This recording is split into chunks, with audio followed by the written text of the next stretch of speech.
ಸರಿ ತಪ್ಪು ನನಗೆ ಹೇಳಕ್ ಬರೋದಿಲ್ಲ. ಅದು DPRನವರು ಮುಖ್ಯಮಂತ್ರಿಗಳಿಗೆ ಬರುತ್ತೆ. ಅವರು ತೀರ್ಮಾನ ತಗೊಂಡಿದ್ದಾರೆ. ಅವರ ರೆಪ್ರೆಸೆಂಟೇಷನ್ ಕೊಟ್ಟಿರೋದು ಗೊತ್ತಿತ್ತು ನನಗೆ.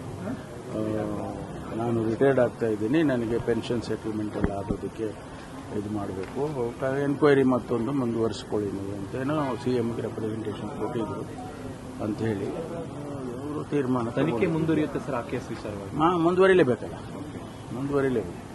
ಅಂತಿಮವಾಗಿ ತನಿಖೆ ತೀರ್ಮಾನ ಆಗೋವರೆಗೂ ಅದನ್ನು ತನಿಖೆ ಮಾಡೇ ಮಾಡ್ತಾರೆ. ಆಮೇಲೆ ತನಿಖೆಯಲ್ಲಿ ಏನು ಬರುತ್ತೆ ಅದು ಅದರ ಪ್ರಕಾರ ಡಿಸಿಷನ್ ತಗೊಳ್ತಾರೆ. ಯಾಕೆಂದ್ರೆ ಅನೇಕ ಸಂದರ್ಭದಲ್ಲಿ ಪೆನ್ಷನ್ಗಳೆಲ್ಲ ಹಿಡಿದಾಕಿರೋದೆಲ್ಲ ನಾವು ನೋಡಿದೀವಿ ಸರ್ಕಾರದಲ್ಲಿ, ಅದನ್ನ ಮಾಡ್ತಾರೆ. ಇಲ್ಲ, ಭದ್ರತೆ ವಿಷಯದಲ್ಲಿ ಯಾವುದು ಕಂಪ್ಲೇಂಟ್ಸ್ 5 ಮ್ಯಾಚ್ ಆಗಿದೆ, ಯಾವುದೇ ಒಂದು ಸಣ್ಣ ಕಂಪ್ಲೇಂಟ್ ಕೂಡ ಬಂದಿಲ್ಲ. ಅರೇಂಜ್ಮೆಂಟ್ಸ್ ಬಗ್ಗೆ ಅವ್ರದ್ದೇನು ತಕರಾರಿಲ್ಲ.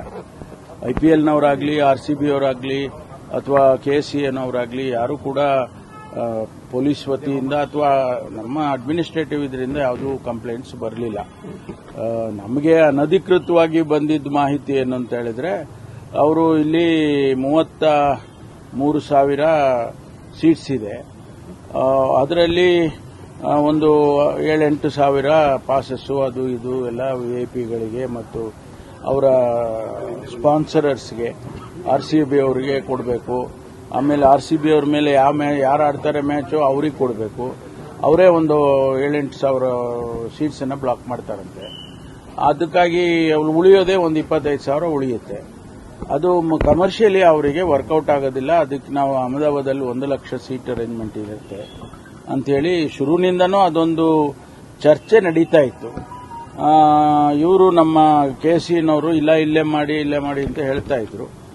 ಅವರ ರೂಲ್ಸ್ ಪ್ರಕಾರನೂ ಕೂಡ ಯಾರು ಫೈನಲ್ಸಿಗೆ ಬಂದು ಹಿಂದಿನ ಸಾರಿ ಚಾಂಪಿಯನ್ ಆಗಿರ್ತಾರೆ ಅವ್ರದ್ದು ಫಸ್ಟ್ ಮ್ಯಾಚು ಮತ್ತು ಲಾಸ್ಟ್ ಮ್ಯಾಚು ಅವರ ಹೋಸ್ಟ್ ಇದರಲ್ಲಿ ಹೋಮ್ ಟೌನ್ ಅಲ್ಲಿ ಮಾಡಬೇಕು ಅಂತ ಅವರ ರೂಲ್ಸ್ ಅಲ್ಲಿ ಇದೆ.